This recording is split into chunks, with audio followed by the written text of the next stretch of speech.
Studio 301 near the KCOC Student Center in the heart of Kaufman, Texas. It's the Wednesday Night Show starring the KCOC ministry staff. Tonight, join Doug, Suzanne, and Chris with special performances by Todd Marcellus and the Girls, special guests Mallory Lucas and Toby Jackson, and Benjamin Shepard with this week's memory verse.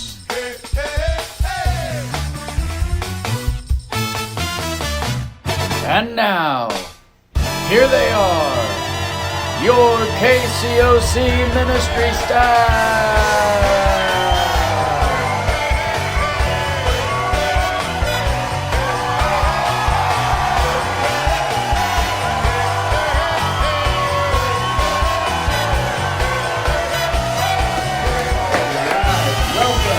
Welcome, hello, great to have you tonight. Yes. Yeah, all right. Welcome, y'all, to the third episode of the Wednesday Night Show. We are so glad to have y'all joining us again this week. So much great stuff planned for y'all tonight. You are not going to regret your decision to be right where you're at here on the Wednesday Night Show. So y'all stick around.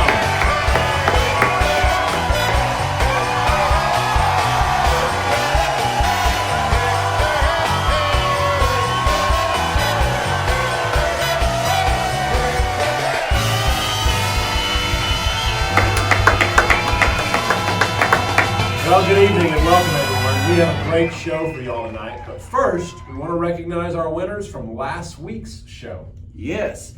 We had another tie last week between several people. A lot of folks texting in those answers. Yep. The question, if you missed it, was how many soldiers did Gideon start with? So that initial group of soldiers, not what he ended with, but how many he started with. And the answer to that was 32,000 soldiers, volunteer soldiers is what he started with. So who were our winners for last week, Doug? Yeah, our winners for this week were Jackson and Colin Pratt, tied with Taylor Turner and Drew Page. Everybody came in at the same time, within the same minute, so we're going to consider all those people winners, and we appreciate everybody playing this week, that game. Be ready for the game this week and the trivia question that'll be coming. All right, and what was their cheap and fabulous prize for this week? Yeah, the cheap and fabulous prize for this week is a gift card to a fast food restaurant, and so we'll get those prizes to you guys very, very soon. All right, awesome. We also had a great time on Sunday recognizing Merle Sims and her retirement. Yeah, it was a bittersweet day of celebration as we recognized Merle and her 30 years of service to this church family. It was incredible to see so many gather for our 10:30 service, as well as those who were able to come back for our drive-through celebration. It was a great day. Oh, yes. There was a great turnout throughout the day, and really really could see it for that drive-through. Yes. Solid line of cars all the way wrapping around the parking lot, out onto the road. In fact, we had several passerbys that thought that we had opened a Chick-fil-A. It was incredible to see all those people that came, and very clear to see how deeply loved Merle is by everybody here. That's right. It was obvious that she's loved, and we are certainly going to miss her here at the office and at the church, but she'll still be around and be serving in a lot of different ways, and we're excited about that as well. Yes. It was a good day. It was a good day. It's been a blessing to minister alongside of her for all these years, and absolutely, she's made a great impact. Absolutely. So we have a great show for you tonight. We're excited about several things that we're going to be talking about, several things we're going to be doing. We have special guest Ben Shepard here, who's going to be sharing our memory verse for the week. We have more questions from our children's ministry and our Ask the Minister segment that we're excited about as well. Yeah, and here to kick us off tonight with their performance of the story of Jonah. Put your hands together for Todd Marcellus and the Girls. One day, God spoke to a man named Jonah and told him, "Go to the great city of Nineveh and preach against it, because it has become very wicked." But Jonah did not want to do it. Jonah did not care about the people of Nineveh, and he definitely did not want to go there. So he decided that he would run away and hide from God. So he headed for Tarshish and found a ship that was going that way. God sent a great storm out on the sea, and it was so violent that the ship was almost breaking apart. The captain went and found Jonah asleep and woke him up and told him to pray for God to save them. Jonah told them that this was his fault because he was trying to run away from God. Jonah told the crew to throw him overboard and that God would stop the storm. So they did. Please don't hold us against us, God. Immediately, the storm stopped. Then God sent a huge fish to swallow Jonah, and he was in the belly of the fish for 3 days. Man, well, this is not quite what I was expecting when I told them to throw me overboard. Whew.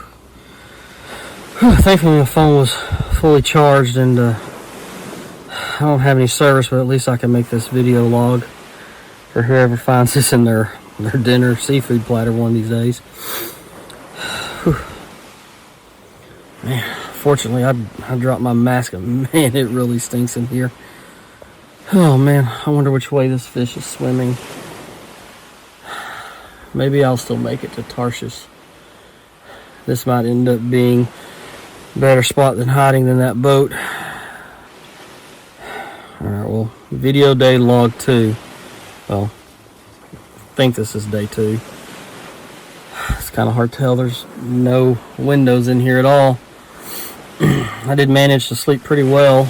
I think it was through the night, but it's kind of like being in a waterbed. I'd much rather be on a waterbed instead of in one. And on the smell update, it still stinks pretty bad in here. On the bright side, these two little guys showed up today. The little blue one said she could speak well and that she knew where we were going. But after the 50th time of having the same conversation with her, things started to smell a little fishy. And I'm not just talking about how it smells down here. I just don't think her tree goes all the way to the top branch, if you know what I mean. Did I mention that it really stinks in here? This is way worse than the way those sailors smelled.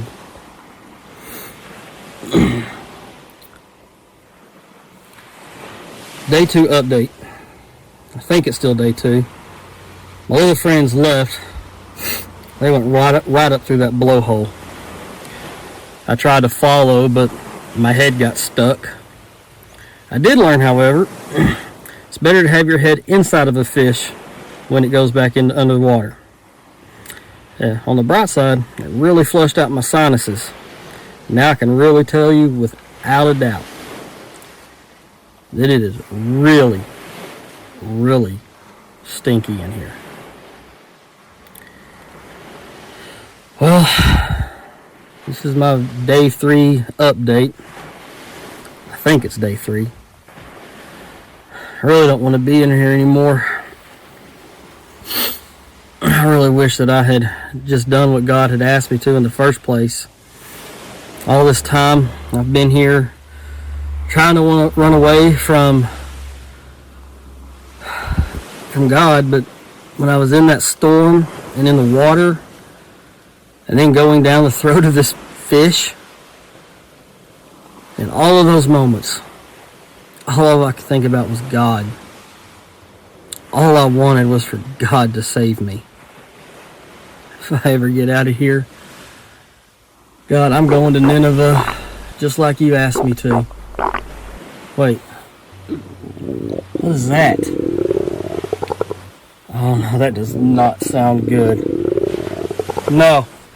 Oh no, not that. Oh please, no!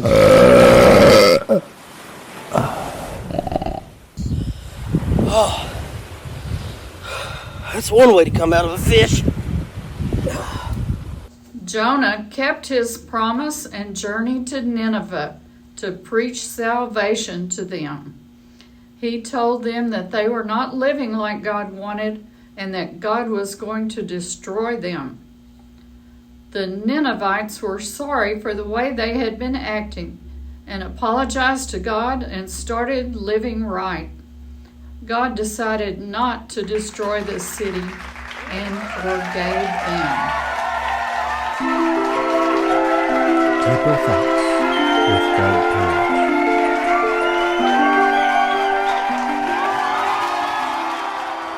Most of the time when you hear the story of Jonah, the focus is on Jonah's behavior. What he does before he's thrown overboard and what he does after he's back on dry ground. But for today, I want to think about what happens in the middle of the story. Because in the middle of the story is where Jonah finds himself in the belly of the fish. Jonah chapter 2 tells us that Jonah was there for 3 days and 3 nights. If only Jonah really did have a fully charged phone, we would know for sure. And we'd have some video logs about what that time was like our story joked about earlier today. If we could only know what happened during those long days and long nights. Did Jonah sleep? I doubt it. Did he eat? Probably not. That would be disgusting. One thing we know for sure that Jonah did was pray. We only have a record of one prayer from the story, but I imagine that there were a lot more than one prayer that was prayed. Hours probably of talking with God. Remember in chapter 1, the story tells us that Jonah ran from God. God called Jonah to go minister to the city of Nineveh, and Jonah was like, I'm out of here. I'm not doing that. And he takes off running the other way. And because of this, he finds himself stuck inside the fish. And often what gets all the attention is, again, the questions that people have about the story. What was the fish like? How did he get swallowed? But the story doesn't really want you to focus on the small details that tend to get most of our attention. Because it doesn't matter really what kind of fish it was, or the likelihood that a man could actually even be swallowed by a fish. What matters is that Jonah is changed. His life takes a different course because of his experience, the experience that he has with God in the middle of the story.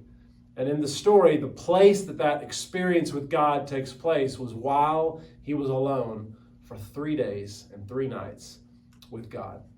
Did you know that the story of Jonah shows up in another place in the Bible? Matthew and Luke both record Jesus mentioning Jonah's story. And when Jesus mentions it, he compares Jonah with himself. He says, just like Jonah was in the belly of the fish, so too the Son of Man will be in the heart of the earth. Jonah was given to the Ninevites, and Jesus was given to the whole world. Jonah went into the belly of the fish for 3 days, and Jesus went into the tomb for 3 days. And when you think about it this way, it turns Jonah's story into a story about resurrection, about life and death, and then life again, about light breaking into the darkness. When things were at their worst, at their darkest point, Jonah's life was spared. This man had just been eaten alive, and he's spit back out onto dry ground. And he goes to do the thing that God had originally called him to do. But what's interesting about Jonah's story is, even though Jonah goes to Nineveh, when God does save the people there, Jonah doesn't like it. Jonah's angry, actually, with God about how compassionate God is. Jonah doesn't like it, but guess what? Jonah isn't in charge. God is going to save whoever God wants to save. And that's really what Jonah's story is about. And in Jonah's story, God wanted to save the Ninevites. And in Jesus' story, God wants to save the whole world.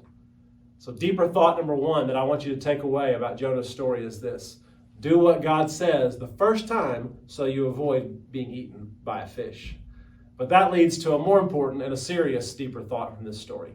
And that is this, that this story reveals that this resurrection story isn't the one that we place our hope in. Our resurrection story involves Jesus. Jesus was not just inside the belly of a fish for 3 days, but he was dead for hours, from hours of hanging on a cross. Jesus wasn't getting spit back onto dry ground. Jesus was walking out of the tomb after being raised from the dead. It turns out that the last line of Jonah's prayer in Jonah chapter 2 is right. Salvation does come from the Lord. And That is Deeper Thoughts, the story.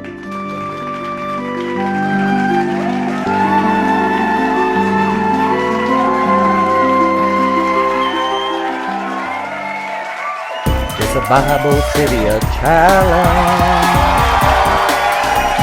Welcome back, everybody. So good to see you all again. We got some more questions for you to answer tonight, and one of those questions could land you a cheap and fabulous prize, just like the last couple of weeks. Now tonight, you want to guess where all our questions come from? That's right, y'all are on it tonight. All our questions tonight are going to come from the story that we've been talking about all night already, Jonah. Our first question, let's just get on with it. Get on with the show. Our first question tonight, y'all know how this works. What happened to Jonah after he was thrown overboard? All right, so we know they take him, they throw him overboard. The ship is in this huge storm. It's about to break up. They throw him into the water, and the storm stops. But then what happens to Jonah? All right, this is an easy one. I'm not even giving you any time to think about it. You should have all commented by now. Of course, Jonah is swallowed by a huge fish. That's the whole story, Jonah in the fish. Jonah gets swallowed by this huge fish. We read about this in Jonah 1, verse 17. That was an easy one. Let's move on. A little bit harder now. Really getting those thinking caps tuned up. Where did Jonah run to instead of going to Nineveh as God commanded him? So God tells him, you need to go to preach to the people of Nineveh. And Noah is like, I don't like the people of Nineveh. I am not going to go. He's like, you need to go. He's like, not going to do it. You need to go, Jonah. Not going to do it. Don't want to do it. Not going to do it. So, where did Jonah go instead of going to Nineveh? We read this in Jonah chapter 1, verse 3. Jonah goes down. We will accept two answers. So first, Jonah goes to Joppa. And there he gets on a boat and headed for Tarshish. Tarshish is where Jonah was going instead of going to Nineveh. All right, I got a couple more questions for you, get you all warmed up. Where did Jonah go after being vomited up on the dry land? So after his time in the belly of the fish goes, it throws him up on the dry land. I think I would have gone and found a shower. That's where I would be going if I got thrown up out of a big fish. A shower and some new clothes, probably. But where is it that it says that Jonah went after he got vomited out? So you can find it, if you haven't already, in Jonah chapter 3, verse 3. And the answer is he went to Nineveh, just like he promised that he would when he was in the fish. He's praying to God, and he says, I will do just as I promised to do, and go to Nineveh and preach. And then it throws them up onto the shore. All right, now this is going to be your last warm-up question tonight. This is the last one. I can't help you anymore after this. Last warm-up question. How long did Jonah say it would be before Nineveh would be destroyed by God? So he goes to Nineveh, he's preaching, he says, y'all are bad, God knows you're bad, and in this many days, God is going to overthrow you. He's going to destroy this city. How many days warning did the people get before God was going to zap that city of Nineveh? How many? All right, this is in Jonah chapter 3, verse 4, and it's 40 days. He says, 40 days, and the Lord is going to destroy you. Okie dokie, here we go. Deep from the catacombs of biblical wisdom and history, we've pulled out the Trivia Challenge question of the week. This is the one that we've all been waiting for that could land you that cheap and fabulous prize. So the way this is going to work is, don't comment it, but you need to text it. All right, so get your phone out, and you are going to text your name and your answer to 469-770-3007. That number is right down here with your directions. Don't forget to include your name along with your answer, and the first person to text in the correct answer wins this week's fabulous and cheap prize. So here we go. The question is this: who suggested that Jonah be thrown overboard. So who came up with the idea? We know he gets thrown over. Who was it that came up with the idea and suggested that Jonah is the one that needs to be thrown overboard in order to save them? So again, text your name and your number to 469-770-3007 for a chance to win a cheap and fabulous prize of the week. Y'all did great tonight, all of those Jonah questions, and we will announce the winners on next week's show, so y'all gotta come right back and don't miss it.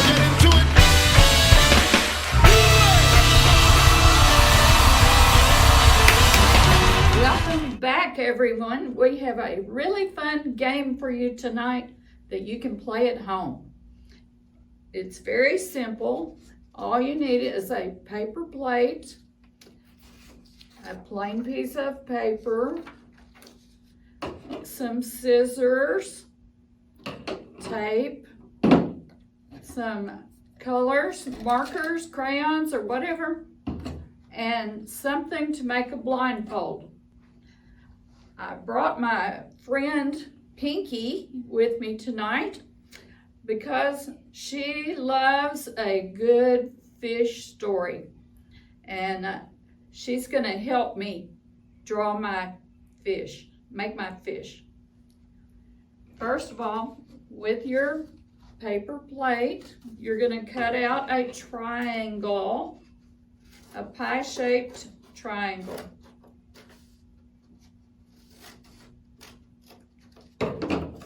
Something like this. And this will make, the piece you cut out will be the tail of your fish. So you can tape that on the back. You can color it in however you want. I made one that looks something like this. Yours does not have to be just like this. And on your plain piece of paper, you're going to draw a little picture of Jonah.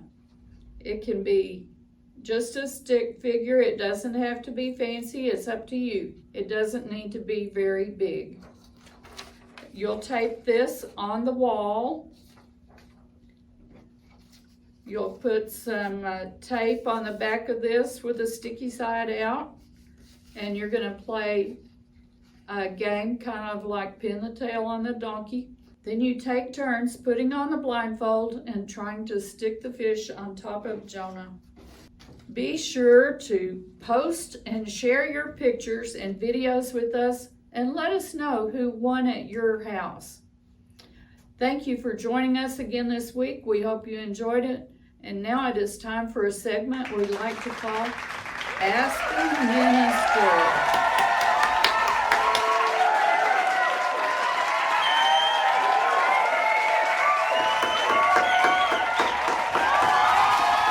Well, good evening, everyone, and welcome to Ask a Minister.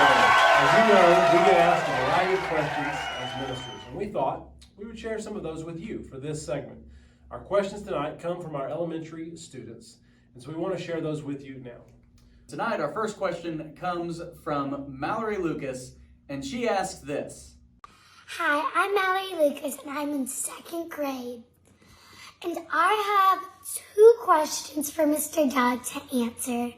My first one is, how was God born? My mom says he says, I am, but that doesn't make sense to me. My second one is, why can't we be like the angels who just stayed in heaven and never got to be on earth? Mallory, those are fantastic questions. And I want to especially thank you for specifically calling out Doug to answer them for us tonight. So Doug, please reveal to us the deep mysteries of the universe. Well, I'll say too, Mallory, amazing questions. I love how deeply you're thinking about God and about faith. And I want to start with your first question that you asked, how was God born? And I'll say, first of all, I think your mom's really smart. It sounds like she had a great answer for your question. I know it can be really hard to understand, but God has always existed. God wasn't born. God has always been around. In Genesis 1, chapter 1, verse 1, and in John chapter 1, verse 1, both places talk about this idea. In the beginning, God was. And I know it can be really hard to understand. It can really be really hard to think about, but that's one of the reasons that we have what we call faith. We believe that because we've seen God work in our lives, we've seen God work in the world, even though we can't see God or understand everything about God, we still believe that God is. One way to explain it, think about it this way. Imagine that I made something out of Play-Doh, right? So let's just pretend for this answer that I made out of Play-Doh, I made a person, okay? And this person, I know it's not very good, this person, if I tried to explain, do you think if I tried to explain to this Play-Doh person how it was created, that it would understand me? No, it wouldn't understand, right? And in the same way, any knowledge that we have about God, anything we understand about God will always be limited because, in this case, the creator was me and the created was the Play-Doh person. And this Play-Doh person, just because I'm the creator and it got created, they don't really understand exactly what happened. And in the same way, God created us and we can't really understand. So what's created is always going to be unable to totally understand that which created it. So God is our creator and we are the thing, the people, the humans that he created. But here's the really good news. Are you ready? Even though we have a hard time understanding questions like, how could God always exist? We know that God does exist because of Jesus. Jesus said in John chapter 14, verse 9, that anyone who has seen me has seen the Father. And Paul says in a different place in the Bible, in Colossians chapter 1, everything we need to know about God and are capable of understanding about God is found in Jesus. So here's a really simple way to say it. Even when things are hard to understand, I want you to keep your eyes focused on Jesus. The second question you asked is also a really tough one. Why can't we be like the angels who just stayed in heaven and never had to be on earth, never had to come to earth? Another really difficult question. I'll say this, angels have a specific job that they do for God, and we as humans have a different job that we do. One interesting verse is that you could look up with your mom and dad, or you could all adults look up on your own, or students could look up together. Psalm 148, verses 2 through 5, which suggests at the end, it talks about angels, and then it suggests at the end that seems to suggest that angels were created. We don't know when they were created, but I think maybe they were created sometime before the first account that we have of creation in Genesis chapter 1, verse 1, but no one really knows for sure. Angels help God in the spiritual world, which we can't always see with our eyes, and we help God in the physical world here on earth. So one reason that you couldn't stay in heaven is because God has important work for you to do here. God wants to use your life to make the world a better place and to help other people know about him. And another reason that you're here is because God is a creator. As I said a minute ago, when God created the world, he said the best part of his creation was people, not angels. Being here does sometimes mean that we experience sad things, but we also are able to experience all the really good things like friends and family, going to school to learn, getting to work, being a part of a church family, serving other people. All those things are some of the blessings that we get just from being God's creation and being here on earth. I hope that helps some. Keep asking great questions, Mallory, and everybody else as well. Our next question tonight comes from Toby Jackson, and he asks, Hello, my name is Toby Jackson, and I'm in the 4th grade. My question is this: how is God, Jesus, and the Holy Spirit three but one? How are they the same but different? That is a great question, Toby. Over the years, many people have come up with various ways to help us grasp and understand the relationship between God the Father, Son, and Holy Spirit. Paul tells us in Philippians 2 that Jesus was in very nature God, made up of the same stuff, the same thing. So one thing that is several things. I think that my favorite imagery of this would be using water. Water is a great thing because it's one thing, but that one thing can become different things. If you've learned in school, we have 3 states of matter. And water is something special because, for many reasons, water is also the only substance where all 3 states of matter can be observed in everyday life. And so, here to help us see and understand that a little bit better, we have our in-house science expert, William Nye, the science guy. Let's welcome him, ladies and gentlemen. All right, thank you, William Nye, the science guy. Well, I appreciate you having me on the show today, Chris, but because we want to be safe, I'm going to need you to put these safety goggles on when we're in the lab here now, and Okay. just to take all necessary precautions. All right. Well, great to have you, William. Can I call you Bill for short? Well, for copyright purposes, call me Billy. Okay. All right. So, Billy, can you help us understand a little bit the 3 states of matter? Yeah, of course. I mean, the 3 states of matter are pretty understandable, but it's solid, it's liquid, and it's gas, right? And in the case of water, it can be solid like ice, it can be liquid like water, it can be gas like steam that you see coming here from this pot. So all 3 are water, but they're in different states, right? No matter what state the water is in, it's still technically water. Its molecules do not change. It's still H2O. All right, great. Well, thank you so much, William Nye, the science guy, everybody. So as you can see, Toby, we can look at God as the water, the ever-flowing sustainer of life. Jesus would be like the ice, God in the flesh, solid, touchable, holdable, physical version of God. It's still water, but it's in this solid form. And then, of course, the Spirit being as the steam. It's able to fill whatever space it is in. It empowers. Steam gives power to things. And so we can see through these 3 states, it's all water, it's all made up of the same molecules, but it can exist in 3 different states. In the same way, God is all God, but he exists in 3 different states or forms as we see him, as we read about him in the Bible, and as we experience him in our lives.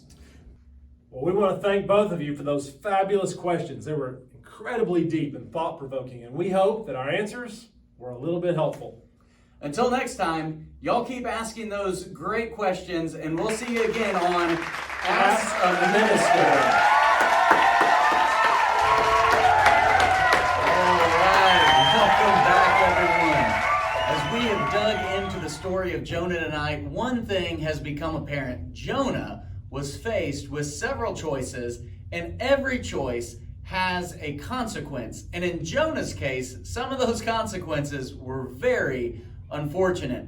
And so tonight, we have a brand new segment we want to bring to you, and we like to call it Wheel of Unfortunate Consequences.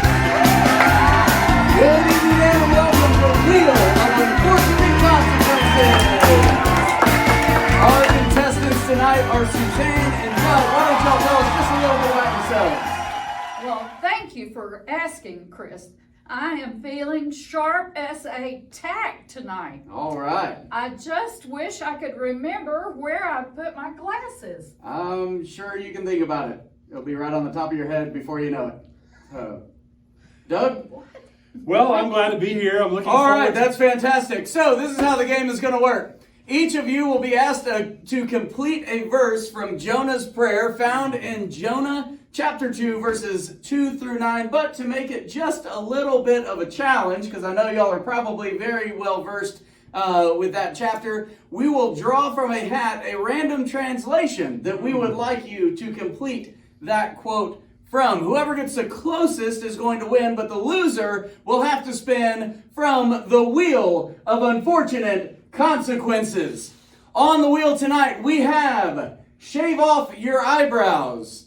Oh, also, our producers made sure to not run any of these by your spouses. The next one on the wheel is take an ice bath, lick the whole playground slide, TP your own house, eat dog food like cereal, paint up yourself for a junior high girl basketball game. I guess like a super fan kind of a deal. put 100 clothespins on your face, or eat an entire banana. That's peel and all, not just eat a banana. That wouldn't be anything. You got to eat the whole thing. Wow.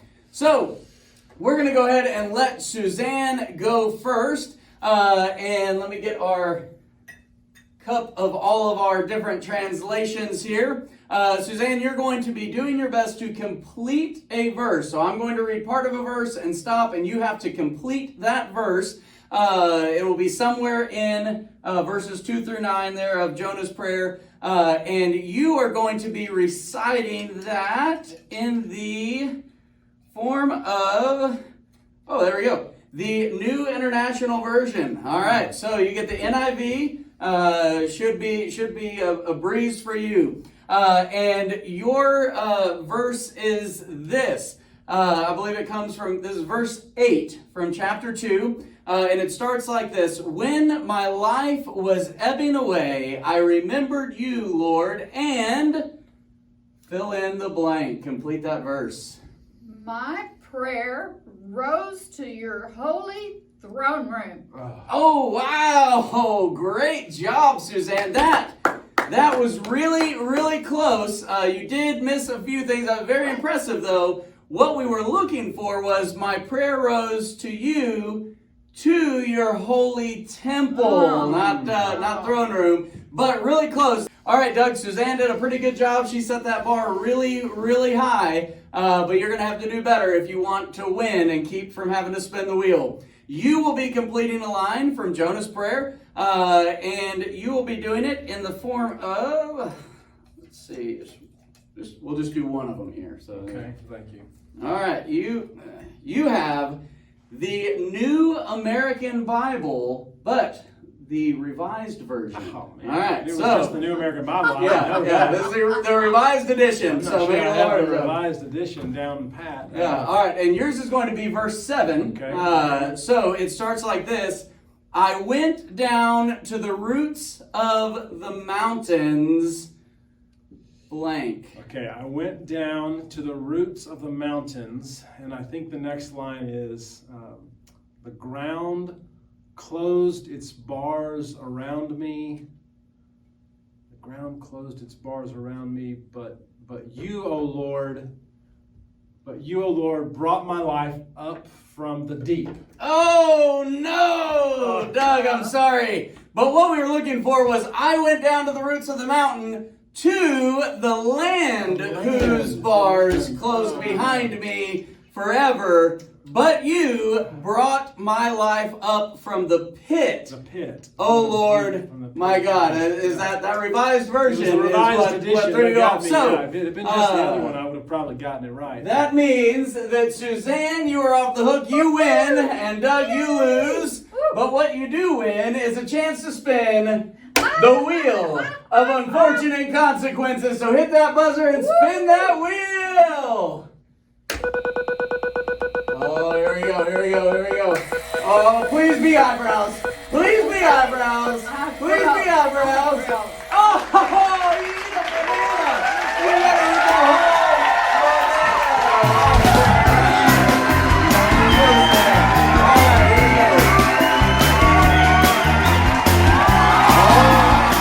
banana. Your unfortunate consequence is to eat a whole banana. That is peeling and all. So take it away.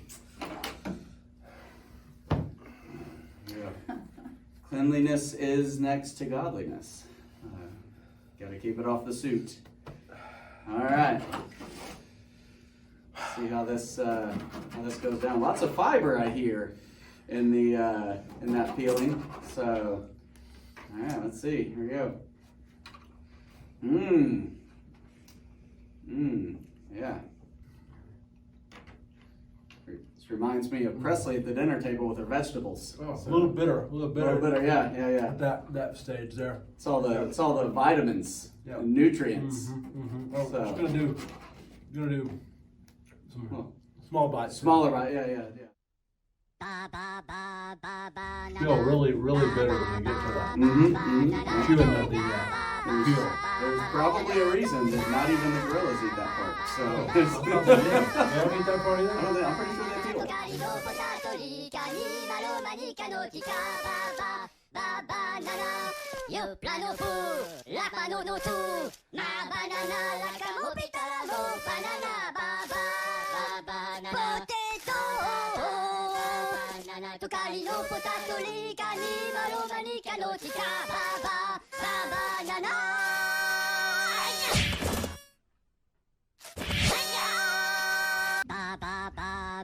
It's not getting any better. That's That's a large banana. That is, yeah.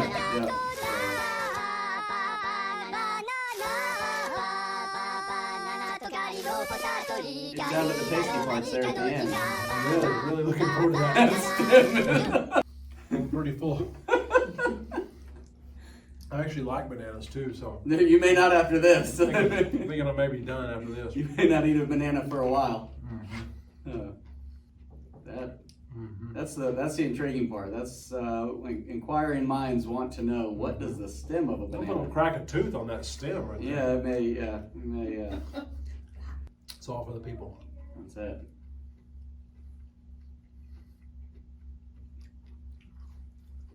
Is it hot? Hot in here, anybody else? It is getting warm in here, so it's. All right, ready? Oh. There we go. All right, down the hatch. Wow. Can he do it? There it is, ladies and gentlemen. Wheel of Unfortunate Consequences. That's all the time we have, folks. We'll see you next time, right here on the Wheel of Unfortunate Consequences.